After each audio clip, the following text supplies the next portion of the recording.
And I think the first order of business is from me. Do you have the agenda? Just one consent agenda, I assume.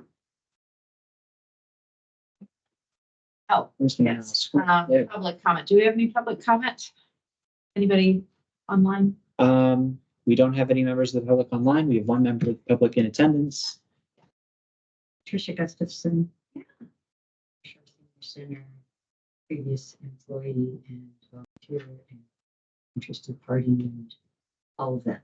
Okay. Do you have any comments on the agenda items at this point? Okay, very good. Thank you. Thank you for coming. Chair will entertain a motion to approve the consent agenda. So moved. Second. Need a second? Second. Great. All those in favor signify by saying aye. Aye. Aye. Aye. Any opposed?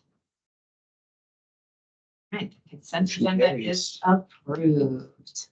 Community center study updates, architects. That's me. It's ARC. Oh, sorry. That's right. It happens all the time. We actually changed our logo. You can see it there. We have literally an arc above it. So everybody then said arc. So trying to move away from that. Anyway, so we're here to provide a update on the study, the Youth and Community Center study. We are joined by Scott Karen. He's with Ballard King. They are our planners and programmers. And hi, Scott. Scott will talk a little bit about the market study that has taken place already. Should I just just let me know when to go to the next slide. Next slide, perfect. So here's kind of a rough agenda of what we're going to talk about. Feel free to interrupt. It's going to be very casual. First, we're going to just sort of mark where we're at in time with a large schedule overview, even though we're really kind of focused on the first few items of the schedule. We're then going to talk about the market analysis that Ballard King has performed. We are going to talk about site opportunities and the program. Those are sort of the two largest chunks of tasks that we are currently in the midst of that we're going to update you on. And then the survey. And that survey is not quite out yet. It is not quite live, but it is due to be out anytime. And then we'll talk about upcoming next steps at the very end. So this is the large schedule that I mentioned. Hello. Hi. So this is kind of an overview of the whole length of the study. It is takes some time. It is going to go into 2025.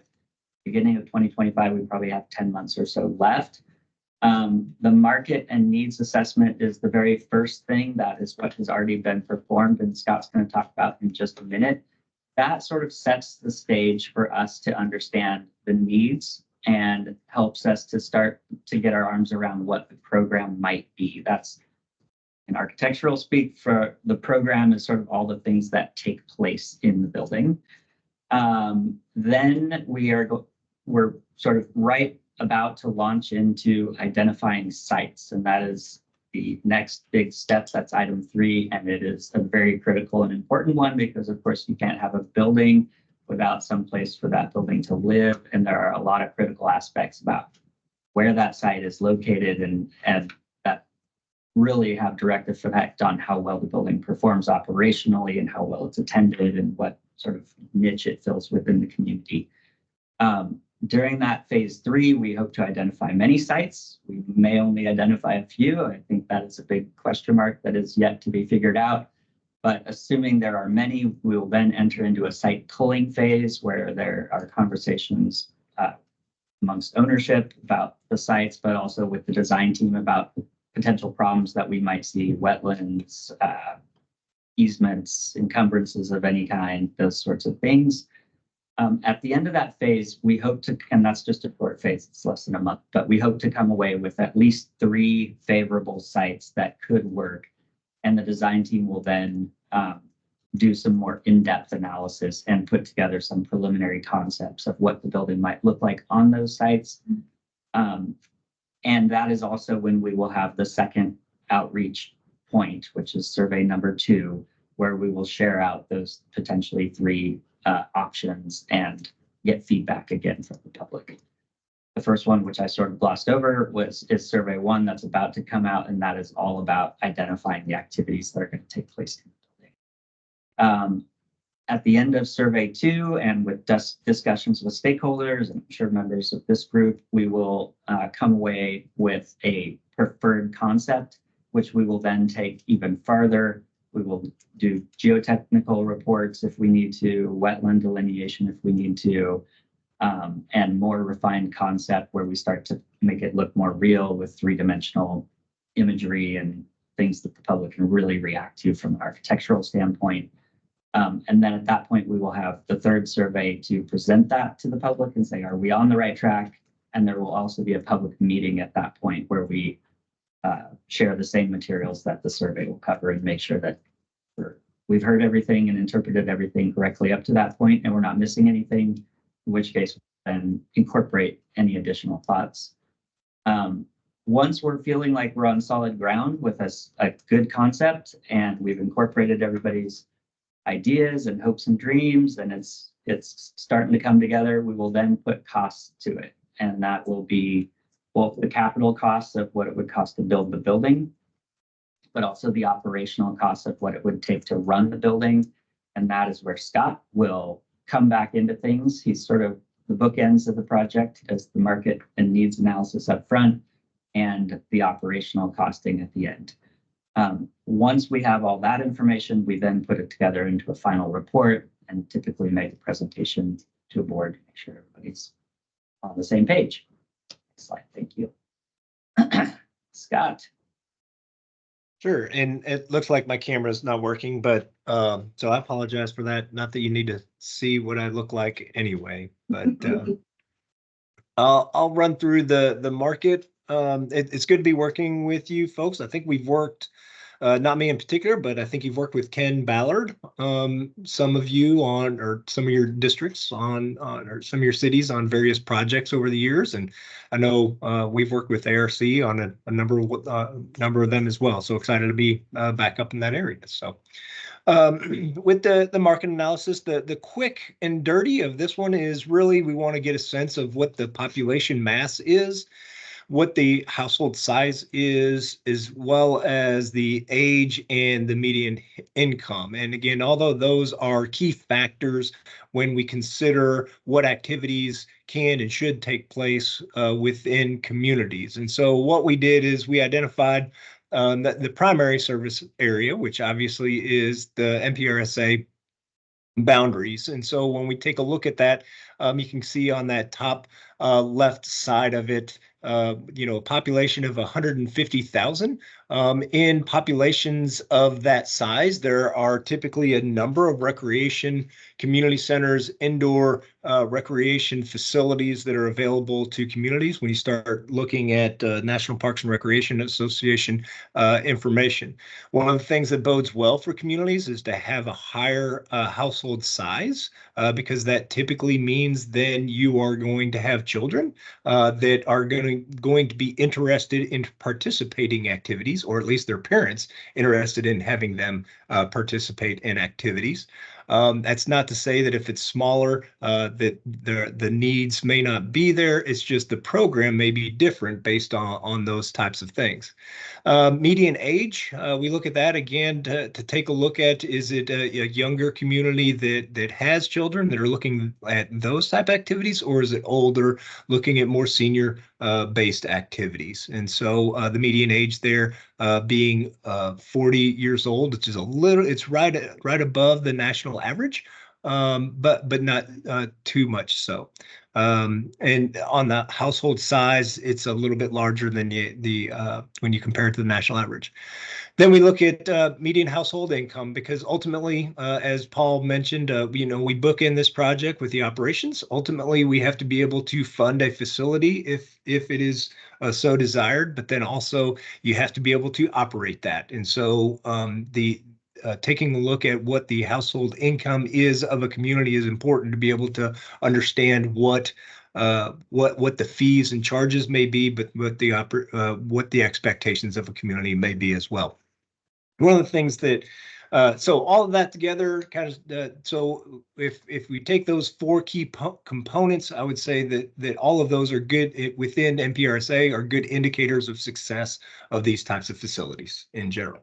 On the right side, you see the ethnic and racial distribution of the community. One of the reasons that we like to ensure that we're taking a look at this is because different cultures participate in activities very differently. And so we need to have a little bit of an understanding as to what the demographics look like within a community. And we know there's a high Asian population, as you can see, 21.5%, and that has grown pretty considerably over the past 10 years. And so there are activities that they participate in that are, I would say, are non-traditional as far as other places within the United States. But it's part of the consideration as we move forward. And so one of the things that we're doing is try to take a look at specifically what the nationalities and the spoken language of those groups are. And that's of importance for the survey as well, to make sure that we're getting a good representation of that community. So next slide. We take that median age and distribute it on a map. So you can see on the left side is the map, and we want to know how it's distributed amongst the community. Considering the focus, at least at this point, has been to look at a youth-based facility. So we would be more interested in areas that have a younger median age. So it's good to be able to see that graphically where that is. As I mentioned, households with children are a key factor. For the state and nationally, it's about 30%. For NPRSA, it's 37%. So considerably higher number of children. Again, so we would say that as you look at a facility, children certainly should be an area of focus for any type of indoor facility. And then the next thing we look at, again, kind of just playing off that same thing, is when you look at that 6 to 17 age group, it exceeds the national average for that area. But then also, you can see as it moves forward, that 45 to 54, which are oftentimes 25 to 44 or 44 or 45 to 54, which are often families, parents that within the household. So next. Again, just mapping out the household income. Again, when you're trying to have a facility, there are two different, there are multiple thoughts on how a facility is operated. Do you want to have a facility that may be in a lower income area because there aren't as many facilities and you may need to be able to provide for them? The other one is if you want to maximize the potential for revenue. And so those are the two main reasons that people take a look at these types of maps to understand where the household income is. We do often take a look at equity when we're doing master plans for communities to be able to understand the equitable distribution of facilities amongst the community. And I think this is important to be able to note and take a look at. So for in the NPRSA, as I noted earlier, the median household income is significantly more than the state and the national average. And again, that typically is going to point to the ability for those to be able to pay for services. Next. One of the things that we also look at is recreation spending. And this is on a spending potential index. So index meaning 100 is the national average. So those areas in red are areas that are below or just above the national average as far as entertainment and recreation spending is concerned. Again, depending on what the objective is of this facility, is to identify potential to be able to meet those in need. Those may be some areas to identify as far as a facility is located. But the overall, the area has a significantly higher recreation spending than the national average. And as you can see on the bottom right, and it's across the board, whether it's participant sports, lessons, memberships, or equipment. Next slide. And then we take a look at the market potential index for specific activities, and those that rated highest in the NPRSA are many of the fitness related ones, but you'll note swimming is on there as well. And then as far as the non-sports, when we start taking a look at that compared to national participation, it's the outdoor performing areas and dance lessons and some visual arts. And each of those have a little bit of economic impact when you're taking a look at a community as well.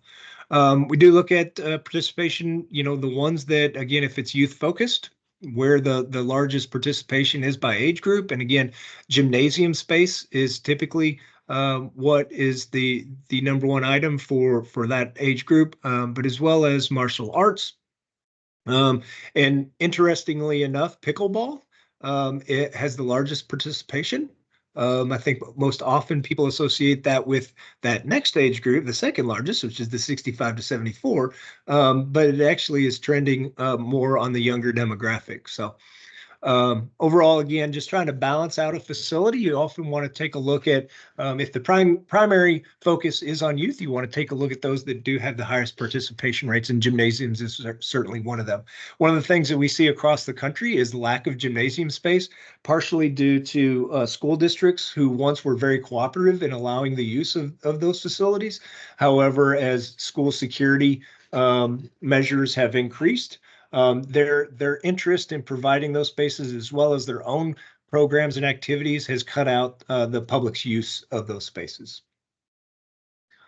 So next. So I went through it all kind of quick, and I think it's about a 40-page report that we've passed along. So kind of summarizing the items here. There is a need from a data standpoint for multi-gen, multicultural activities within the boundary. There is a high participation rate currently, but there's also a high potential future participation for both recreation and fitness. They do emphasize spending. They spend on recreation more so than what they do on their other household expenditures. Again, indicating that there's greater interest in those types of things. And that we do in the boundary, there is a large percentage of households with children. So those are kind of the key takeaways. And like I said, I ran through it pretty quick, but I'd be happy to answer any questions if any of you guys have them.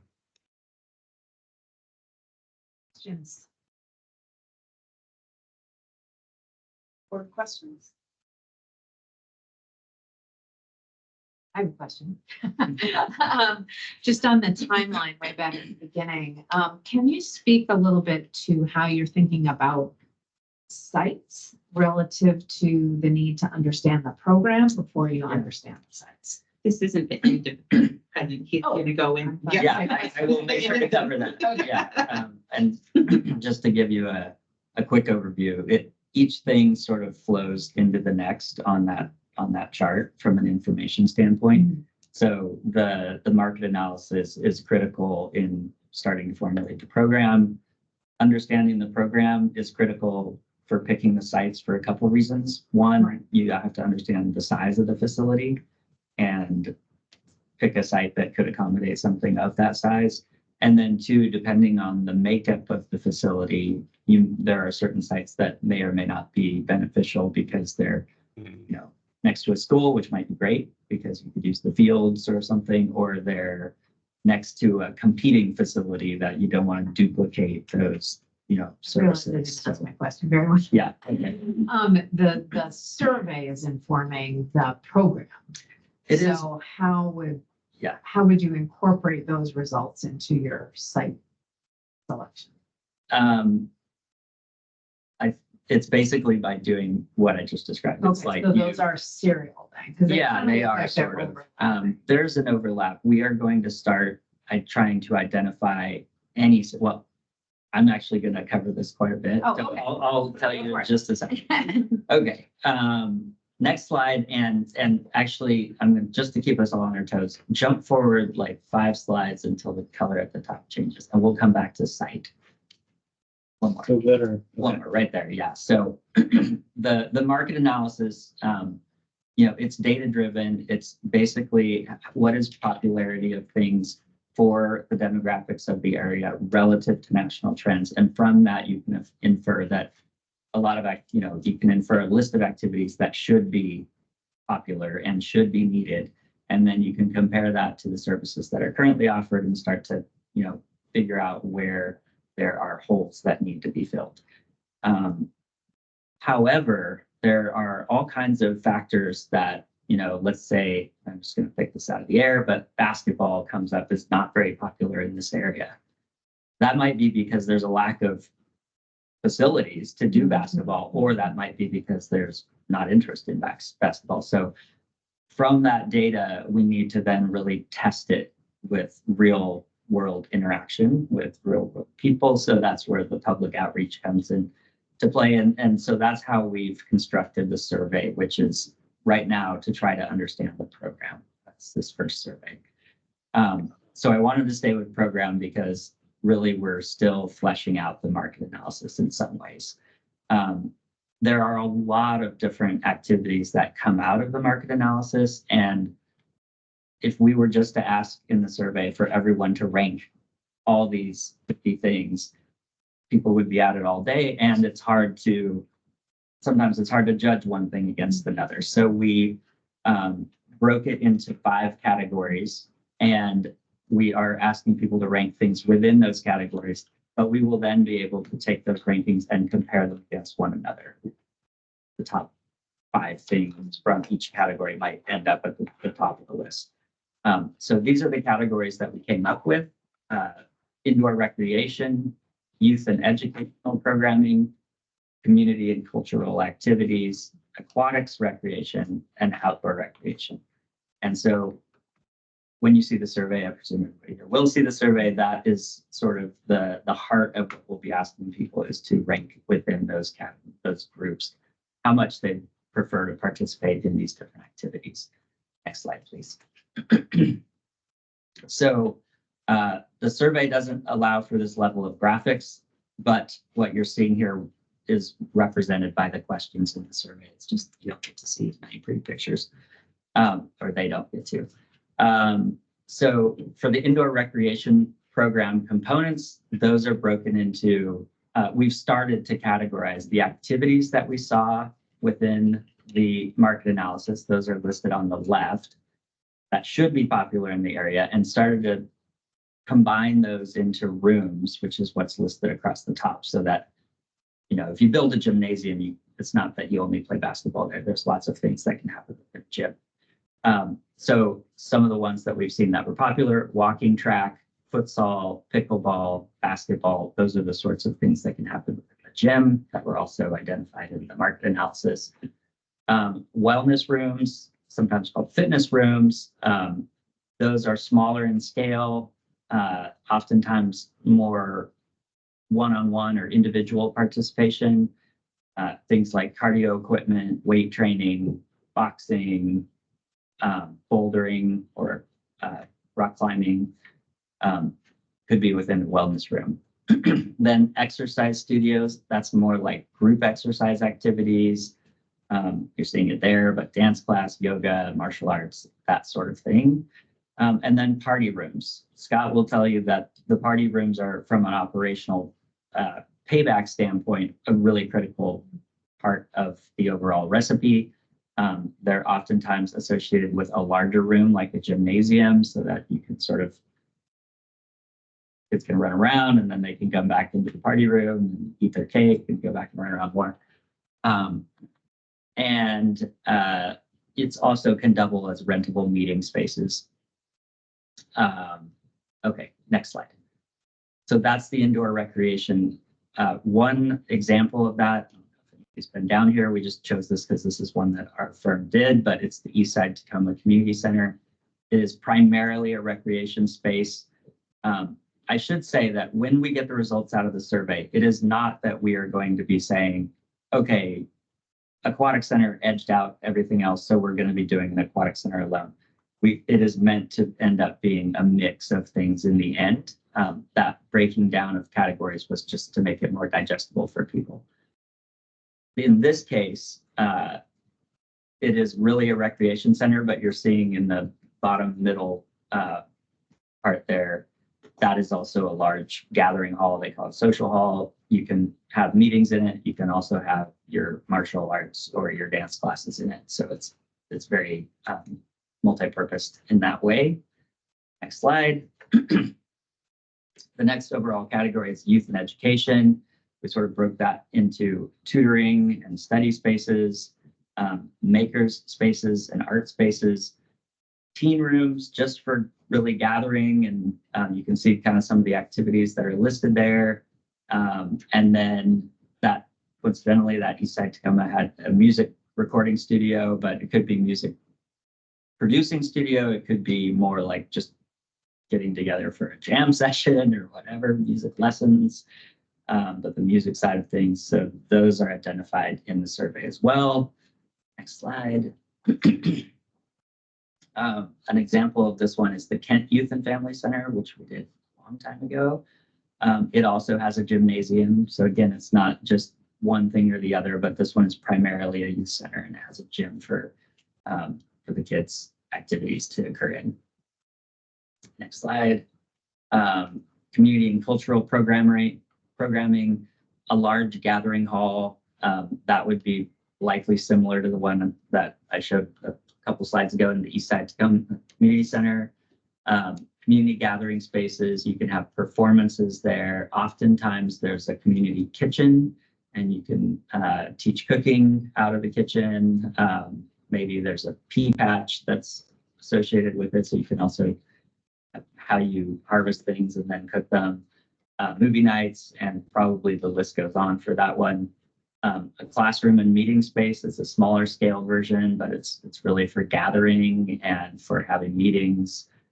You can have clubs meet there, public service projects, breakout spaces for a larger event that might be occurring within the gathering hall. And then more and more, we're finding kind of unprogrammed spaces like a cafe or lounge where you could come in, someone from your family is playing pickleball, you can sit down and check your email for a little bit or just run into somebody. So the whole center sort of starts to get this vibrancy like it's a destination, like just bumping into people. And then Child Watch is it's an interesting one. Some building operators don't want that responsibility. The positive side of it is that someone who couldn't otherwise have a free minute in the day to come and exercise or, take a English as second language class can drop off their child. The child's cared for. This is not like a licensed service provider. This is just like you drop them off like the IKEA ball pit and then go do your class. Okay. Just like that. Everybody knows that. Okay, next slide. This one would be like the Rose Hill Community Center. There is no gym there. There's a large performance hall, cultural and community activity. There's some exercise and art classes downstairs in the teen room, but primarily this is just a place for community gathering. It's really a community center, sort of the broadest terms. Next slide. And then aquatic and recreation programming. We have heard there's interest in aquatics, so we wanted to include this and find out from the public if that is really going to bear out. The kinds of things you would see here is a lap or competition pool.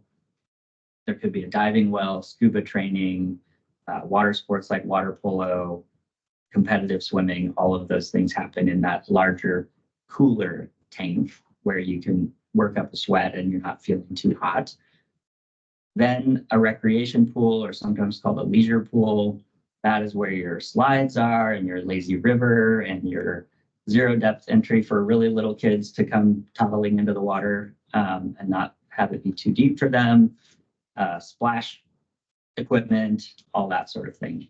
Oftentimes, we're now seeing an instructional therapy pool as well, which is another warm water pool like the recreational pool, which is much more, temperature that we'd all like to hang out in for a long time.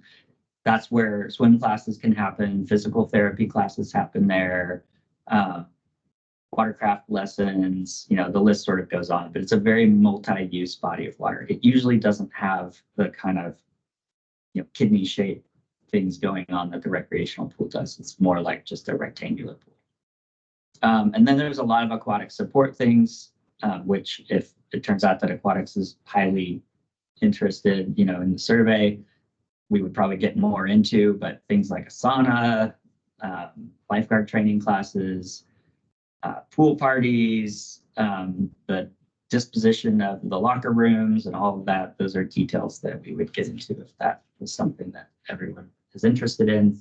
I think next slide, please. The example of that, if anyone has been out to Port Angeles, is the Shore Aquatic Center, which is almost entirely just dedicated to aquatics. There is an after-school program that's run out of kind of another entrance in the back, but it's primarily an aquatic center. And next, and then we wanted to capture kind of what's the interest in outdoor recreation. That is kind of for two reasons.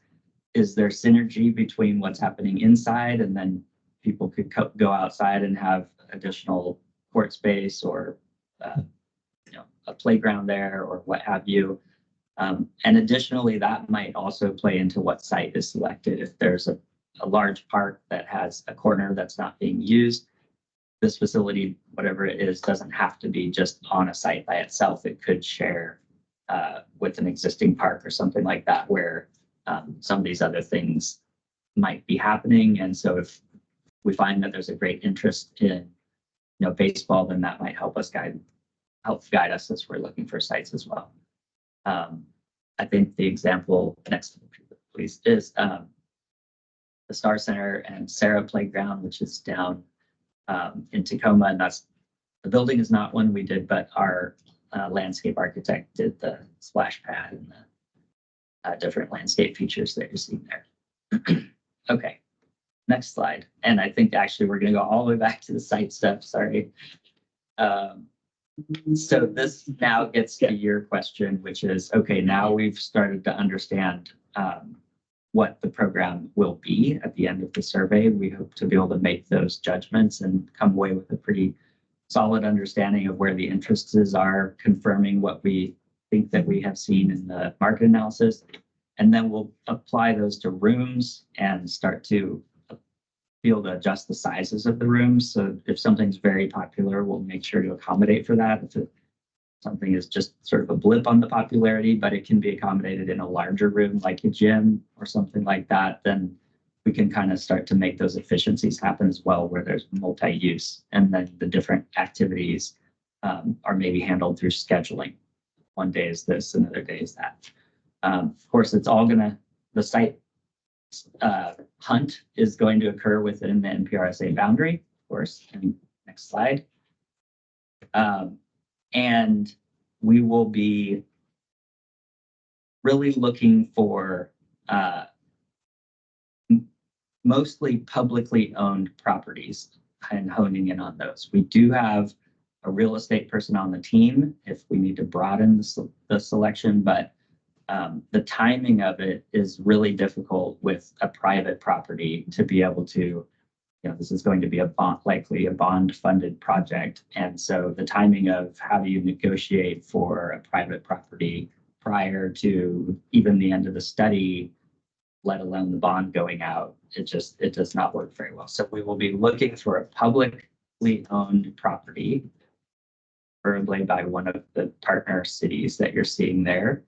And then we will so this next phase is sort of hopefully coming up with any potential sites. It's kind of the brainstorming part of the search. It's like anything can be thrown out there. Well, what if we could put it in the corner of this park? Or what about this old school yard?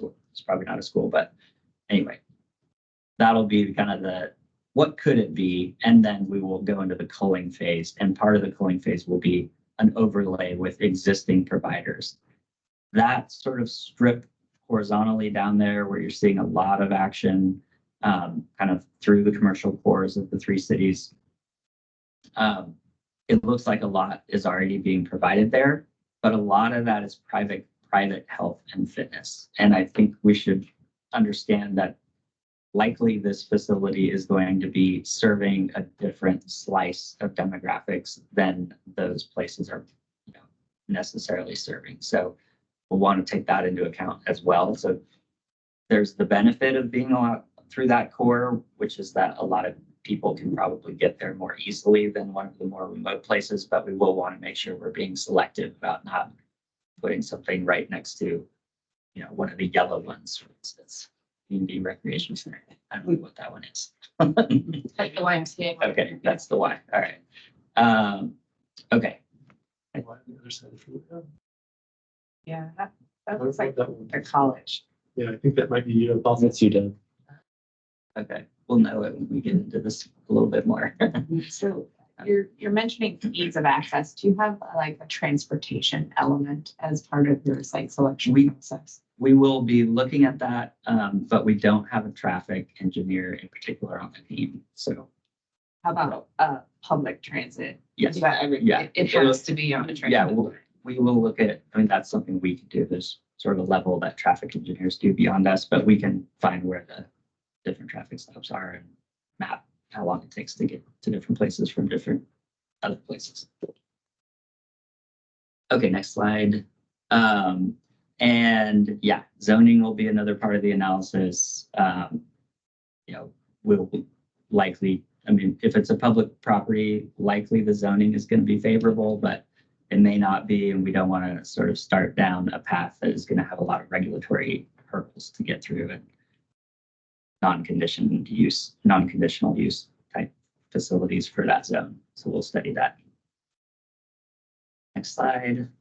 Okay, and then here's the big question. Public properties, this is the phase that we're just launching into. It's sort of the collecting period. We want to get as many ideas as possible from everybody, and then we will start to vet those. But preferably, we're going to start with a large handful of sites and then whittle down from there as opposed to just starting with one. So we're really hopeful here. And so everybody should kind of rack their brains about any, even if it seems far-flung idea that we can then bird dog down.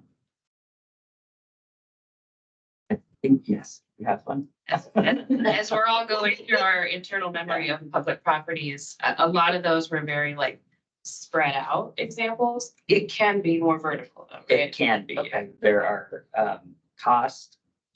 not challenges. It just adds a little to the cost. And then it can add a little bit operationally because you have more people that need to provide oversight. But you can definitely design it in efficient ways, even stacked, so that kind of like activities are on one level and other like activities are on another level. So you have less going up and down all the time. That being said, the aquatics one is challenging to do as a stacked situation. Do you have a minimum size that you're looking at? No, I don't think we have anything in mind. I think we're going to see where the survey comes in with interest for various things. If interest in the gym component is really high, that would be a different scenario than if the interest in the exercise classrooms were very high, or the music room or whatever. The program size will come out of the interest. So you're getting inventories from each of the cities? Their public properties. We will be reaching out. Yeah, we have. Yeah. That's this. We were gonna wait until after this meeting. Yeah. It's just. What other questions? School is considered a Yeah, public, coordinating with the school but district really closely. yeah. Because they maybe can't properties that are not. Yeah, we can't speak on their behalf, but they have agreed to partner with us on this project and to be really open-minded. So that's exciting. It's Yeah, and there's two for the members here at the audience here. There's two different advisory groups, correct? No, there's one advisory group, and then there's a steering committee that is just staff. Yeah. So there's a staff group, but Yeah. then the advisory group has school district representation. I have a weird question. Sorry. Oh, go ahead. I know a big chunk of the North Creek unincorporated Snohomish County area does not have transit. They're not part of a public benefit district right now. For that Cottage Lake chunk that looks like unincorporated King County, do they have transit there? I'm looking right at you, but I- No practical transit. All of Okay. their bus routes were cut in COVID and some may be reinstated in some fashion after the new light There's- rail yeah. realignment, but no practical transit. Okay, I was just curious because there's a lot of county area, but I don't, it has to be accessible to kids who aren't being driven to. So. Well, any other questions for the consultants? I'm aware we have several other agenda items and I actually have to leave at 6:15, so I'm looking to one of you to, although we would not have 4 at that point. No, we only need quorum to open. Yep. Oh, Ben is still virtual too. Oh, there we go. Okay. And actually Nathan is here. if you- Yeah, Nathan's here. Yeah. Oh, that's true. You have your alternate. The alternate, Mhm. yeah. So I'll ask one of you to share. All right, any other questions from consultants? Or Make sure we're at the staff end on- of or this. Staff on this Make topic. sure at the end of the presentation. Yes, okay. Yes, Yeah. I think we're good. We covered it. I have another short kind of during my report, just to let you all know where we're at in the survey process, but that'll come after our action items. All right. Awesome. Thank you, Scott, for sticking around. No problem. Thank you, guys. Looking forward to working with you in the future too. So next item, determination of NPRSA level of. And I think it says this is an action item, but I think it's really discussing it. Correct? So, Yeah, we are going to ask for the board to give us a decision of some sort at the end of this, but there is a lot of discussion we're going to Okay. expect you to have amongst yourselves first. Okay, so background, our last conversation, we brought forward kind of capital repairs versus capital repairs plus some kind of maintenance. And so the board wanted us to kind of do a deeper dive into what level of maintenance are we considering here. So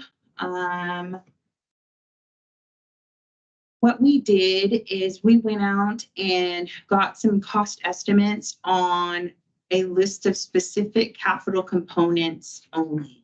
So we're talking about building the roofs, maintenance on the roofs, the gutters and scuppers and downspouts, which is part of the roof. And then the exterior, the electrical system behind the wall only, electrical panels, the HVAC, plumbing behind the wall only, and water heater and boiler. And so what we did is I kind of came up with like action items on inspections versus, small maintenance. And so we came up per the building, each an annual cost for that. And so at the end of the day, for the senior center building, it's 115,000. And then the health and wellness, we're looking at about 100,000. And then I have in there a reactive maintenance line for both, 50,000 for both. This is not saying that we would ever use that, but we do, if we are going to take on maintenance, we have to budget for reactive. So those are in there as line items. So we're looking at about $213,000 or annually.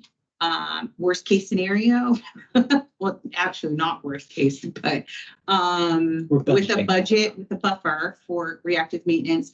And then that'll be about 1.3 million over the entire 6-year levy cycle. So if we're talking about all maintenance, so if we wanted to do all maintenance, we're looking at that same list, because the list is basically like the big capital kind of repairs or maintenance items, right? And so what I was thinking is that I could probably get all that done. And then with the building technician who would come and do all of the small kind of handyman, but a little bit more than a handyman. I used what the city of Bothell has in the salary range, kind of the median salary range for a building technician. It's about 80,000. So I think that I could probably get all the maintenance done with that person, plus using some of the contracted services here that we would use for doing just the list. So that's a big thing there that I forgot to cover, that the list would be us contracting with contractors or other maybe using the NPRSA roster, small works, and doing the projects under, not projects, but maintenance under that. And then adding the technician. The technician could do some of this work here too. So we're looking at that about 1.8 over the entire levy cycle, or $300,000. Can we go to the next slide? Mm-hmm. So things to consider when we're thinking about this is that we have never taken contractual responsibilities for maintenance, right? For any building components at all. And so we don't have a reserve plan or a budget strategy for maintenance. So we'll be creating that in-house, depending upon the level that you all want to choose. And then this is the third bullet is what I really want to drill down on. So if at any level of maintenance, if the NPRSA does decide to move forward with taking on maintenance, that we will be contractually obligated to prioritize maintenance, both reactive and preventative, for all of the assets under the scope that you all choose. So if a plumbing line breaks, then we have to repair the plumbing line, and that may throw off our whole capital repairs plan, depending upon the severity of that reactive maintenance. So I just want to make sure that when we're talking about taking over maintenance at any level, we are contractually obligated to prioritize that work over our capital repairs. So the financial impact of this maintenance could affect our ability to complete those repairs. And then one other thing that I wanted to bring back up was the option of exploring rent as an option, some type of rent or fee that the North Shore Senior Center would pay in kind of counterbalancing that, us taking over that responsibility.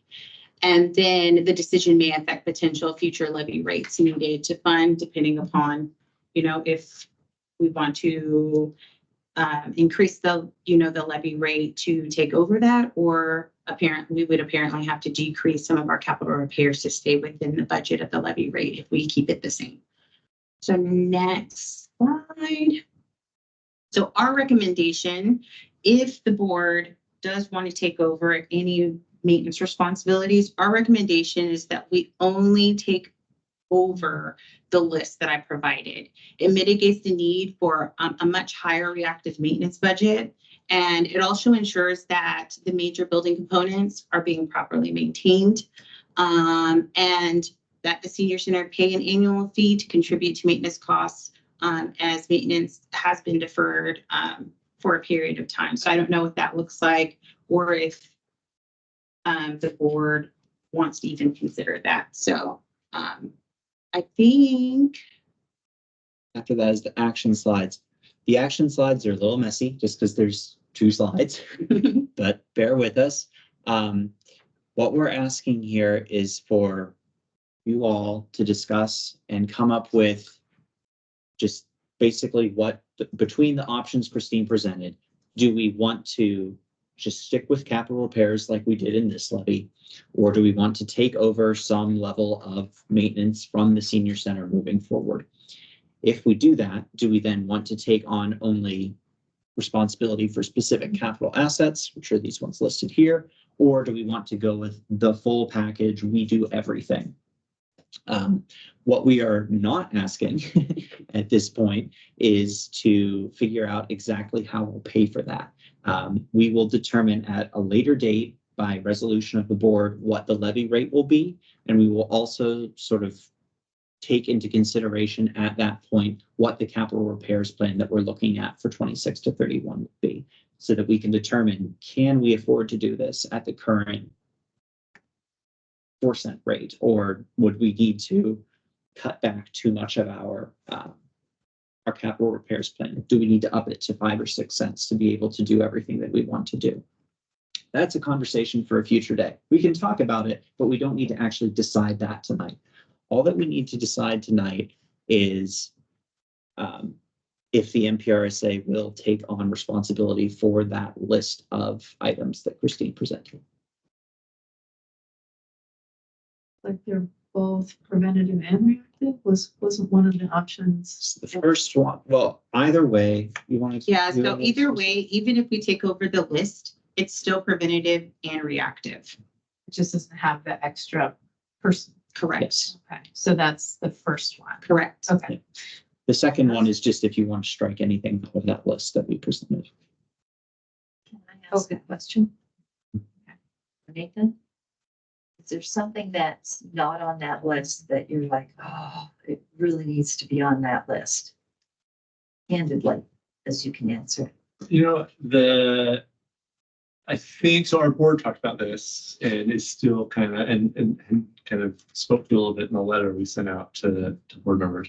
Our board's in favor of this discussion, but feels like there's some negotiation to go on here. I mean, what you're voting on tonight is what they should plan on pending further discussion, because we're your negotiated partner on this too.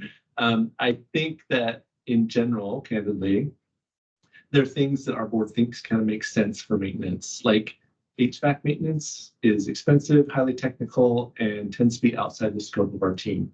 That feels like something that would make sense for an NPRSA to take on. Gutters feels like something that we might want to keep, that we could do more efficiently. And, you know, that's kind of the discussion we have going forward. So we feel like this is a good, healthy discussion to have. I don't feel like this locks you into a negotiating stance. This is just kind of an exploration piece to look forward to. I guess my question was, looking at it, it looks very comprehensive.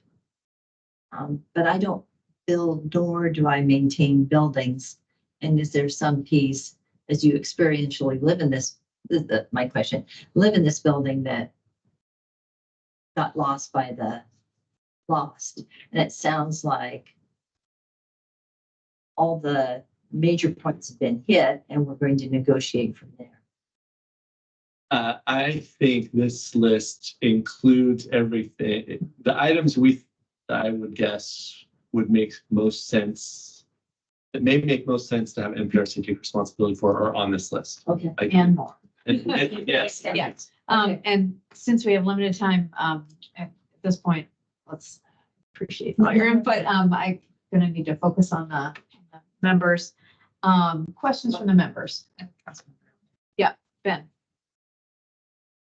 Thank you. I've got some thoughts and I apologize in advance if they may not be as ordered as I would prefer. We're talking about money here and money discussions are often uncomfortable. So this will be interesting. I think we are defaulting in this to taking action or thinking about taking action to take on more cost and also risk with this because the work has not been done. And I don't like the idea of defaulting to something that has already been agreed to in a contract. And I realize we're in a partnership together. We all want the best thing for our residents and the folks in this service area, but we're also stewards of their dollars that they've paid in. And so we're looking at here almost $250,000 a year to take on more maintenance responsibilities that we've already agreed were not the responsibility of the recreational service area. So to me, that is a larger issue, I would say, that the contract is not being followed. And contracts are great in that, we're negotiating and we're agreeing what's going to happen. But contracts really, in the legal sense, are there in case things don't go right. And in this instance, things are not going right. And rather than talking about what's been agreed to and really looking at, okay, if it can't be done by the senior center, which was agreed to, how can we help the senior center get to a place where they can follow through with what they've agreed to? So I would rather have that conversation rather than talk about spending an additional $250,000 a year of taxpayer dollars on something that's already been negotiated and agreed to. So I realize that's kind of awkward to talk about, but it's something I feel like needs to be said and discussed. And I don't want to derail. I mean, we have some motions here and some recommendations, but that's where I'm at. That's what I've been thinking about when I looked at this and read through it and listened to the conversation. And I'm interested to hear what others have to say and think about this. Thank you, Ben. This is a discussion, so we are not compelled to take action. So other questions, comments? Yeah. I think some history would be helpful. I know Ben and I are both pretty new. Before the current levy, obviously there was an awareness came to life about the state of the buildings and why we needed to jump in with a capital repair program and all that. Has it, and again, we're just going to stumble over how to talk about this, so appreciate the grace. But has the senior center basically decided we need help with this? Like, not saying please do this, but I'm assuming that we're discussing this not because we're like, hey, get out of the way, but it's like, hey, let's collaborate a little bit more. And so it's kind of like seeking that guidance, right? Because I think what Councilmember Mankey was saying is important, right? Like, we're expanding the scope, we're gonna collect and spend more money. But my understanding is we're already kind of past the thought of, let's just ask them to try harder. I think this is a recognition that there's stuff that the senior center does well and stuff that maybe staff really with this expertise can do well with the maintenance. I'm looking at you because I just don't have that history. I mean, I don't know who to look at exactly, but I feel like that might have happened before I was part of this. Do you want to speak to it? I guess I could do Yeah. a very short Yeah. response. I mean, for many years before the levy, there was a lot of deferred maintenance in the buildings. With the levy came a new tenant agreement and also funds for capital improvements. Our stance would be, since the levy, we've complied with the contract that we're working under, but we recognize that there's a lot of deferred maintenance that needs to get caught up on, that has caused problems. Okay. So, Yeah, I know it's a tough question, and I totally appreciate that, and I appreciate the response. Because in my mind, we have stuff we have to get done, and I don't, it's like, I think about when I had undiagnosed ADHD, and it was like, just try harder, and that wasn't actually the answer. So it's like, I don't want to put the senior center in a bad spot, and be like, just try harder, just do it better, and then it's like, but maybe that's where we might be beyond. So that's kind of the really tough question. Yes, yeah. I'm just trying to organize them well. I do appreciate the point that, there were obligations here. From my perspective, the NPRSA owns these buildings. And in order to be good stewards of the buildings, the reality on the ground is that we need to maintain them. Otherwise, in a few years, our next capital levy will just be replacing the HVAC and replacing the electrical panels. So in some ways, it's deciding when we spend the money, not whether we spend it now or don't spend it. And I'm also cognizant of the fact that the senior center and its programs are in many ways also public funds, in that it's a nonprofit and it's operating for the public good, just not necessarily under the purview of this board. So in my perspective, I think taking over these big items is stewarding my property well. As a homeowner, if I'm renting out my property, I still want to make sure that it's not being flooded, because even though the renter is supposed to turn off the taps, you know, that's ultimately going to come back on me. So I guess that is my perspective on this. And I kind of feel similarly to Sarah. Yeah, and I guess the piece that I'm struggling with, I understand that the money discussion, the levy rate discussion is later, but it feels like there's two pieces that are missing for me. One is, what is the capital improvement, capital maintenance and repair plan for 2026 through 2031? You know, do we know that that's going to make it in the existing rate? Do we think it's significantly less than the existing rate needed? You know, from the public's perspective, maintaining at that same 0.04, I think they expect the facilities to be maintained. I mean, you know, so if we can do it in the same and, you know, include some of the maintenance issues, I would be supportive of that, but without knowing, I'm not willing to take a stand. And the other issue that Nathan brought up is potentially some of these things on the list are things that the senior center is comfortable doing and maybe has been doing. I don't even know. So I guess I'd like a little clearer, maybe more kind of work between the two organizations to minimize this list and really secure the partnerships, like say, you know, senior center is going to do this, you know, and down to the, you know, what of the $80,000 person, you know, what of those items is being covered sufficiently? Are there things that are not being covered sufficiently by the senior center right now that we would even consider using that extra person? So I don't feel like I have nearly enough information to make a reasoned decision on this.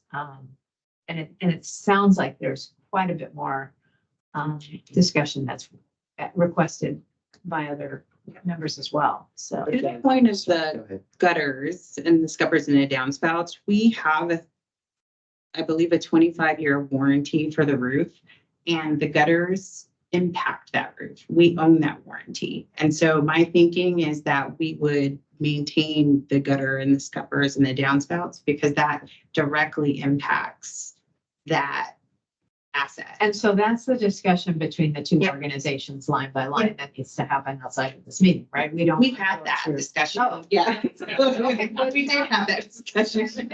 Oh, okay. Because it sounded like maybe there was things on here that could come off. I mean, we've had a discussion of like, this is a package that's worth talking about. I don't think but not necessarily what to go forward on. Does that make sense? Like, we're ready to dive deeper on these to kind of explore a little bit more and figure out what makes sense. So I'm just wondering, the motion was a bit too specific. I think, can we go to those We motions? could do an amended motion, but real quick, Yeah. to your first point about how taking on this cost would affect our ability to complete the 26 to 31 capital repairs plan. When Christine and I were putting together a list of stuff that is going to be approaching the end of its useful life in that period, we wouldn't be able to do everything at the 4 cents. So even if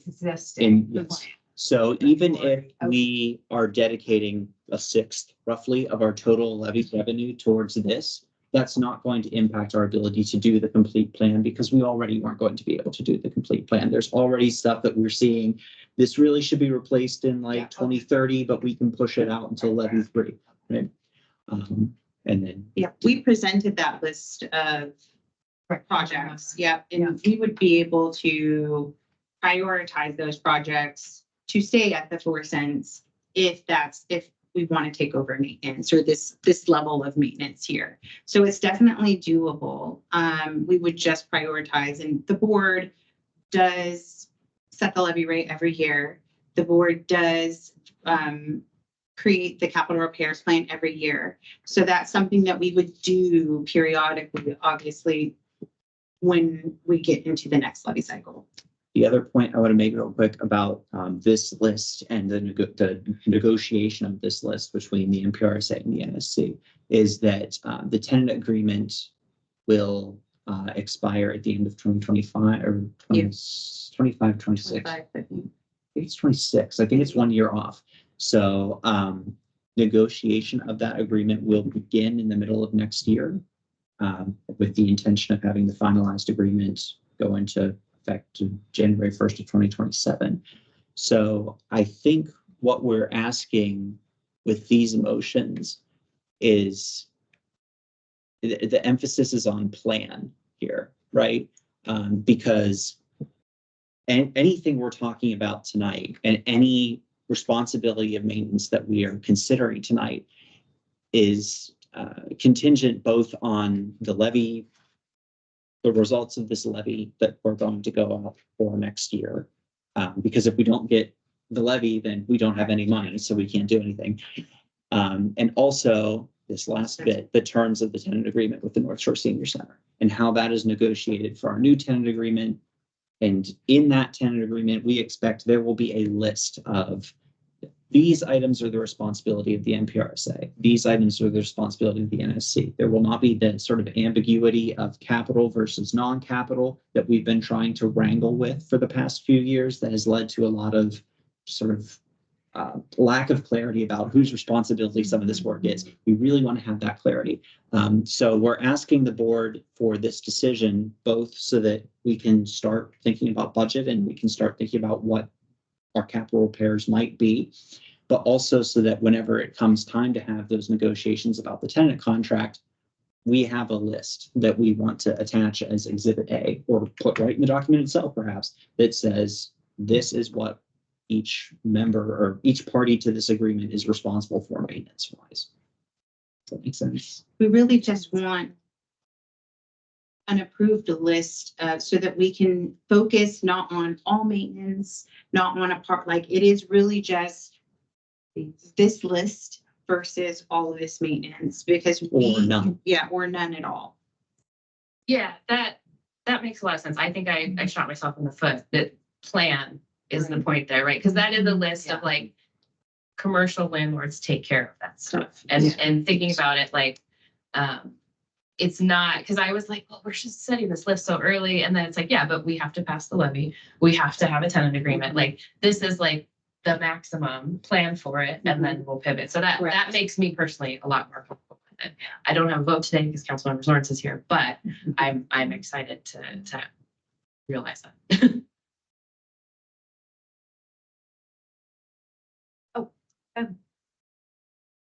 Just one quick follow-up question. Given that we're looking at this for the next levy cycle and not this levy cycle, you said there was an opportunity to incorporate into the contract that there could be a potential like rent cost to cover these things if we're going to take on management of them. Correct. Okay. That being the case, I'm not opposed to approving a list tonight. Okay, the chair will entertain a motion. First, The first one. Yeah. Sorry, it's wordy. yeah, just gonna point to it. I move that the NPRSA plan to take on responsibility for all preventative and reactive maintenance to the list of building assets as presented for the duration of the 2026-2031 levy cycle, pending the results of a future ballot measure and the terms of the tenant agreement with the North Shore Senior Center. Second, any discussion? Okay. Sorry, just for my record, who seconded that? I, Oh, awesome. all those in favor signify by saying aye. Aye. Aye. Any opposed? Right. This is didn't even an abstaining. Because I can't. Motion passes, yeah. Yeah. And I have 5 minutes. Okay, I'll try to make this one quick. All right. Yep. So our last conversation, board directed staff to bring more information for consideration of performing maintenance at the North Shore Senior Center Kenmore facility owned by the city of Kenmore. So during that investigation, staff found, we did talk to our legal representation, and after the legal review, the following was identified. One, obviously there needs to be an interlocal agreement between the NPRSA and the city of Kenmore that identifies insurance requirements and total cost of improvements and et cetera. The above could be mitigated by the NPRSA contributing and or donating funds directly to the city of Kenmore for building repairs through a resolution. And the board would need to consider how either option, how those options will be perceived by community members or voters, as our current levies ballot measure references only these two buildings in Bothell.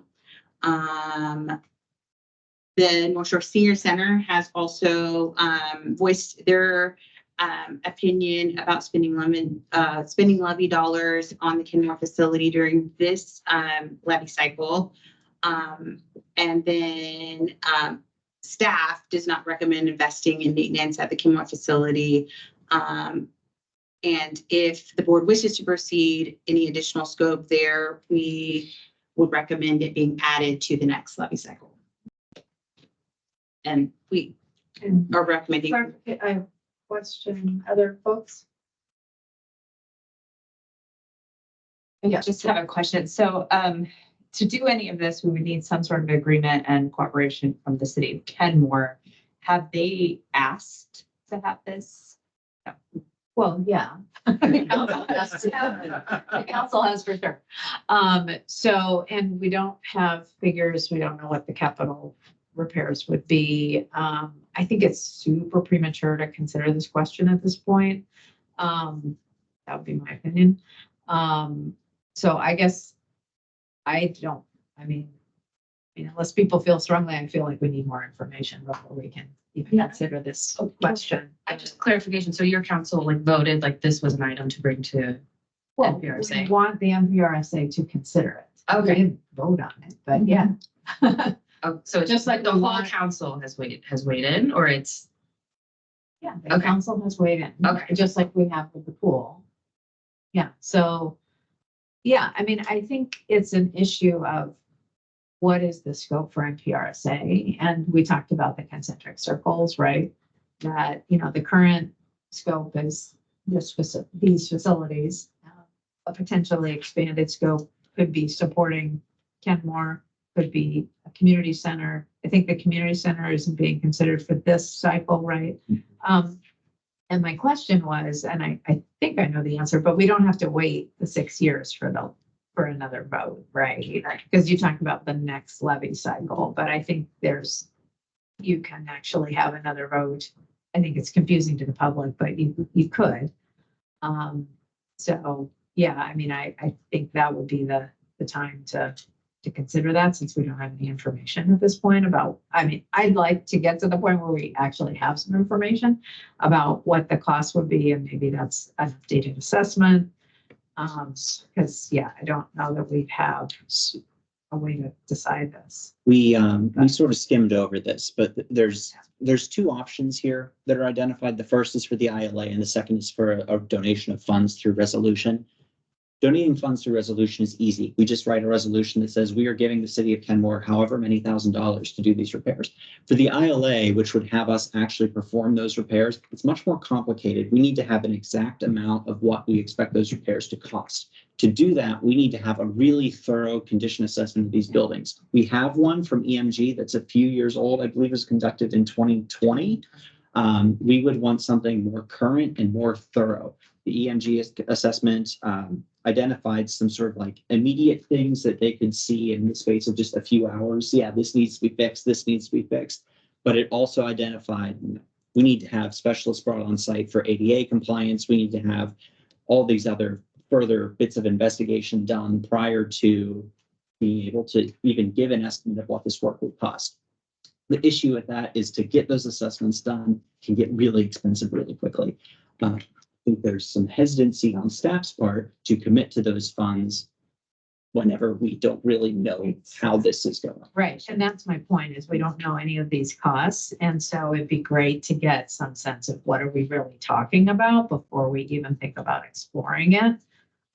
So that would be my, and we're missing some key members that we're pushing for this as well, so I'm hoping we just don't take action, but I will defer to maybe Sarah, you willing to share, or?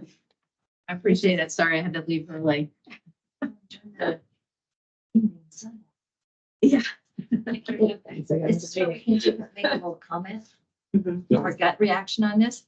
So my gut reaction is we North Shore Senior Citizen Center also uses Mill Creek facilities, correct?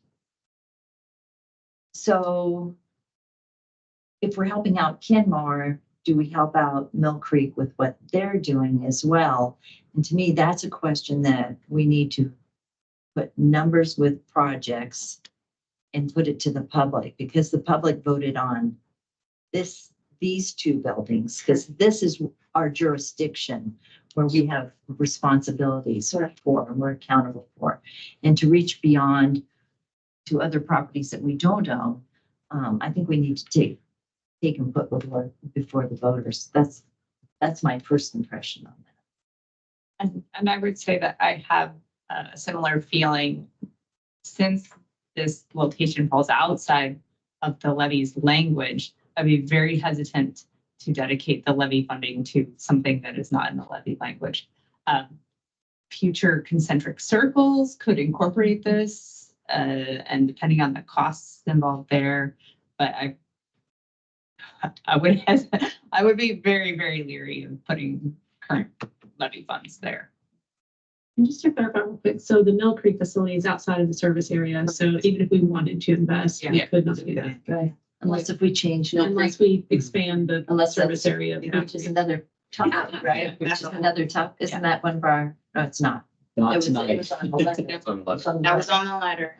So we have not, the board has not asked us to look into that. but we could. We could if you could. Yeah.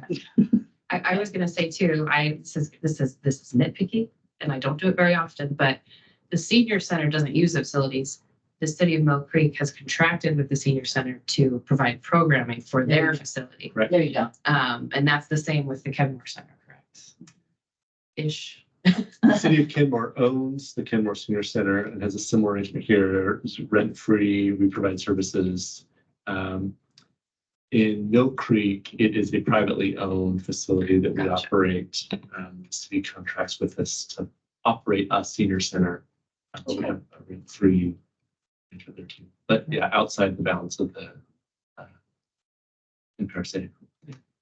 And there's other places that are underserved by there are other locations and jurisdictions where we don't have a place right now that are already in the NPRSA as well that are also we want to consider too.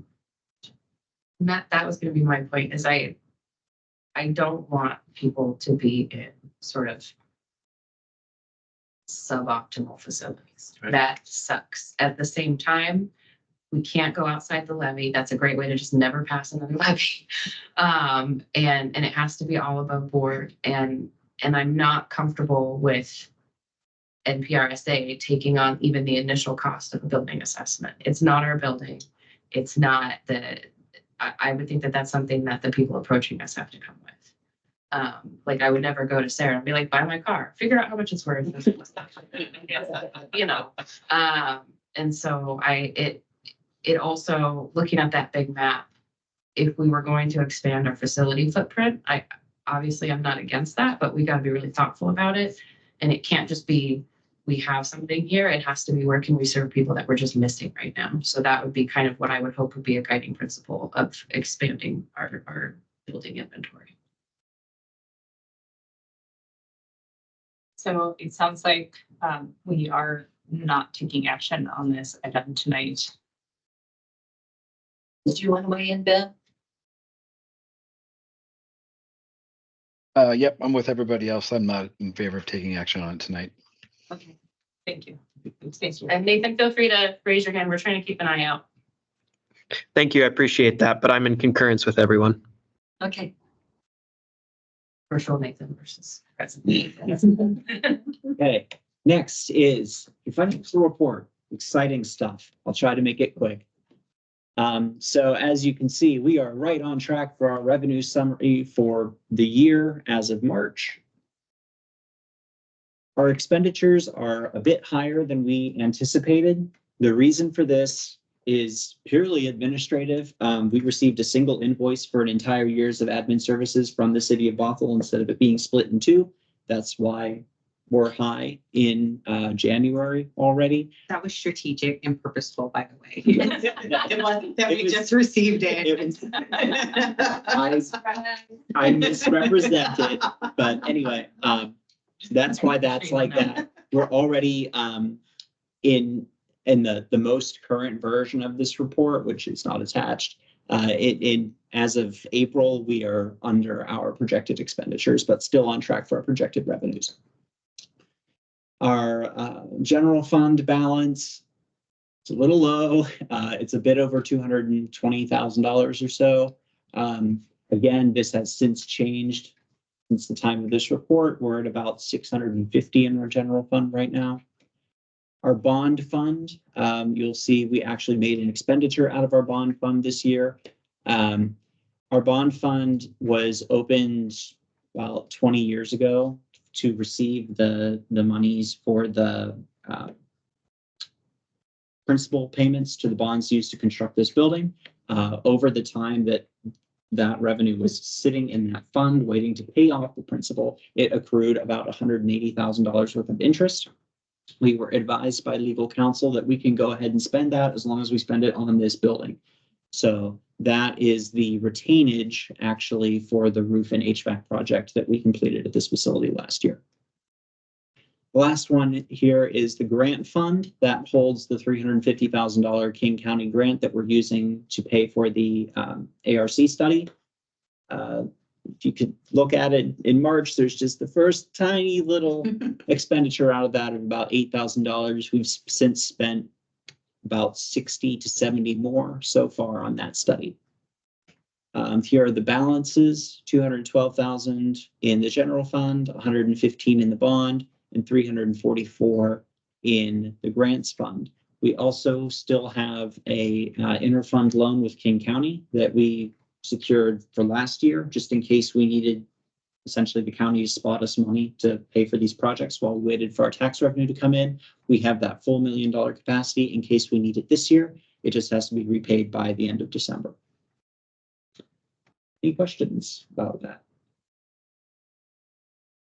Don't change the slide. Hands off. It all looks good. I just don't know. So the loan, Yes. we don't have any plans to use that. It's just. Unless something goes really horribly wrong with our envelope project. But that's. We did, yeah, we did.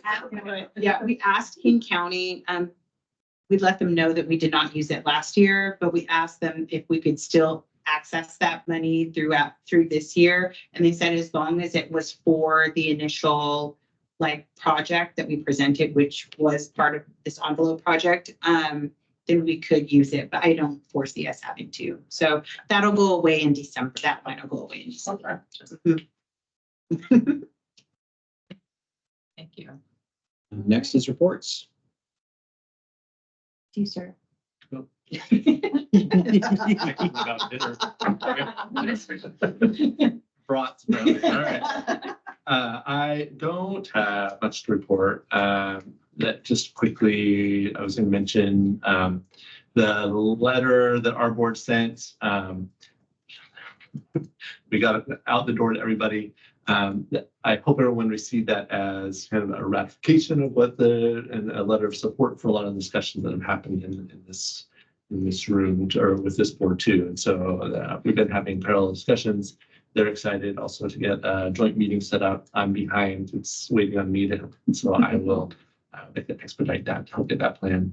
Also just want to report out, we've talked a lot about where the senior center is on repairs and maintenance. We made a lot of improvements this year and kind of managing that better and having the right staff in place to do it. We're currently about $10,000 over budget on maintenance repairs for the year, but have a plan in place to get back on budget by the end of the year. So we're on track for what we plan to do this year. And also just had a fantastic art show. If you didn't get a chance to come, it was super fun. Thanks. Bigger than last year. It's so cool to see the community kind of said that. So this building continues to be a place. These buildings continue to be a place where communities can get do good things. Any questions for me? Kind of one, thinking about the maintenance. So we just had a chart of some maintenance and expected costs. Do you guys think up on those? Because like if you say you're 10K over, and I realize that your plan might not have been that plan and stuff, but like, do you kind of talk about like, oh, we spent more on this, and like, is that a topic of discussion? I don't need the details, but I'm just curious. So we're over budget because I'll tell you, we're over budget right now because several of our quarterly and annual maintenance and inspections came up in April and in March. So they kind of had a bunch of stuff that came up all at once, in addition to a plumbing issue that came up, and there was another electrical issue that came up. So a bunch of things came up all at once. And so our team then takes the rest of the year and looks at our scheduled maintenance and then things that we want to get done but are discretionary, and we kind of move them around on the calendar. So I was just curious, as we look at what the maintenance costs, it's good to get like the estimate and like the on the ground. yeah, and our estimates will be often different than NPRSA's estimates, because we can do a combination of licensed providers and then also volunteer effort or staff effort to make those things happen. Does that make sense? Having been a homeowner, I totally. Yeah. And being one. There's also a rate difference too. The senior center doesn't have to pay prevailing wage. Versus if we do maintenance, we have to pay that. And so you'll see our numbers are a little bit more inflated than what you would see typically because of the prevailing wage.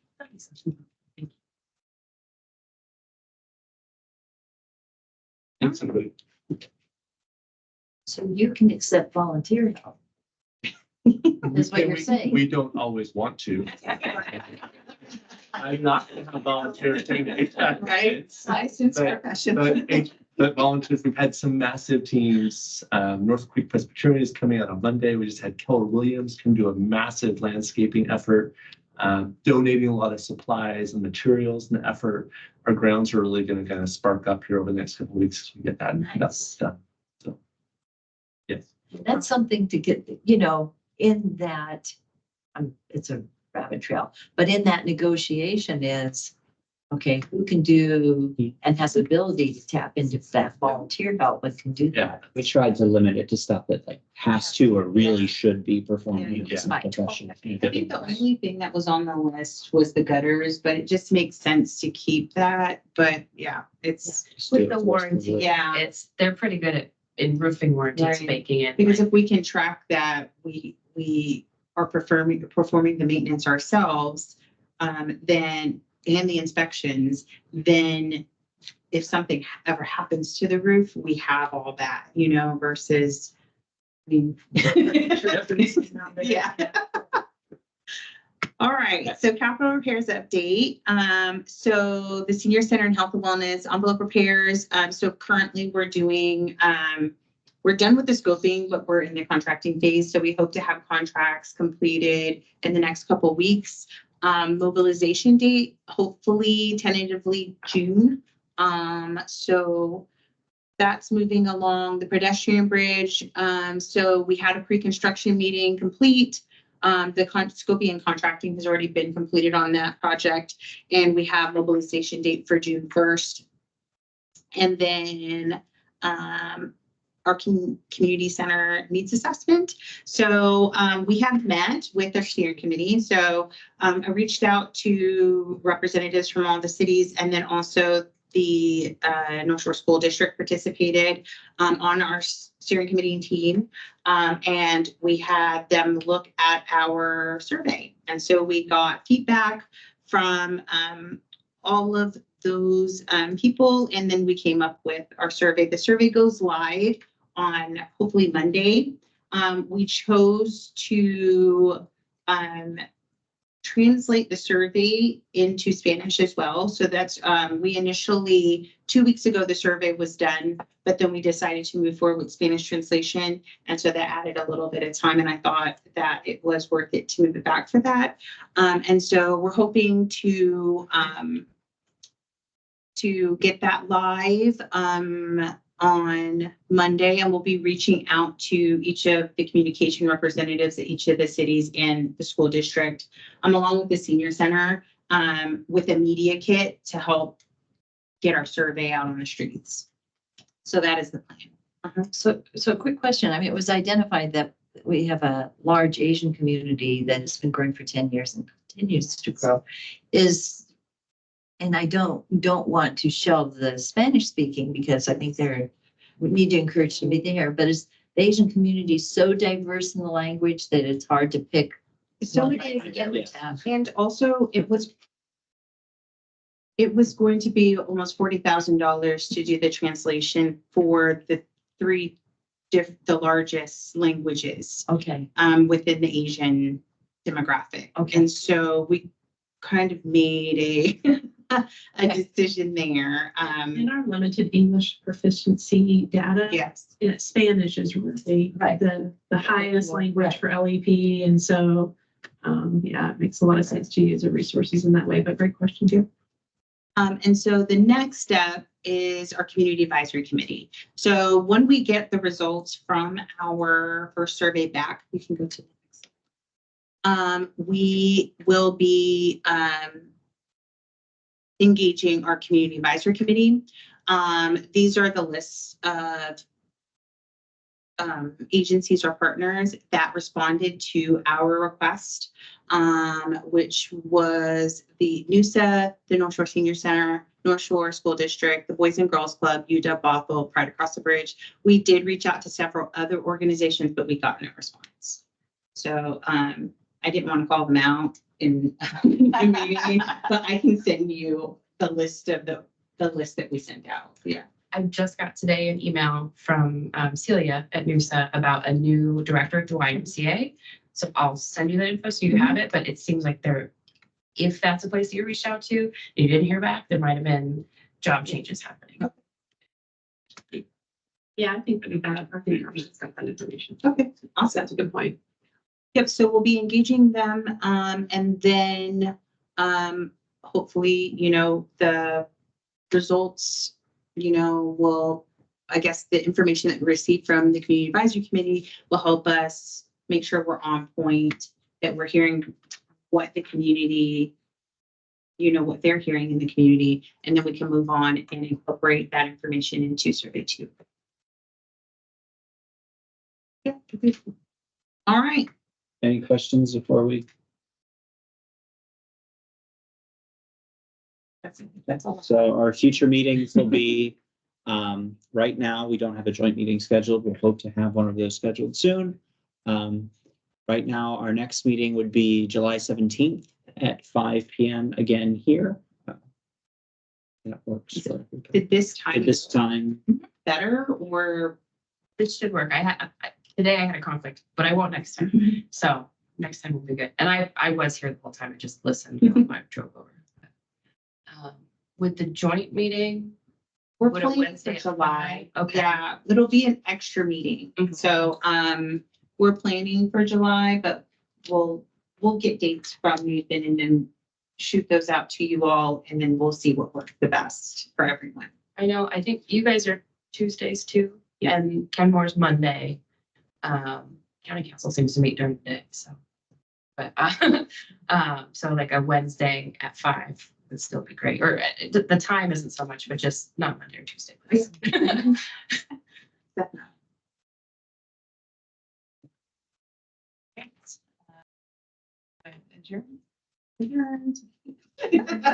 get your little gavel. If Mason just hits his hand on the table, he's away from his gavel.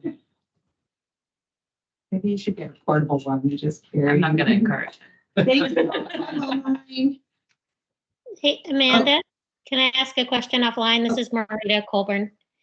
The new Give me a YMCA, second to stop recording.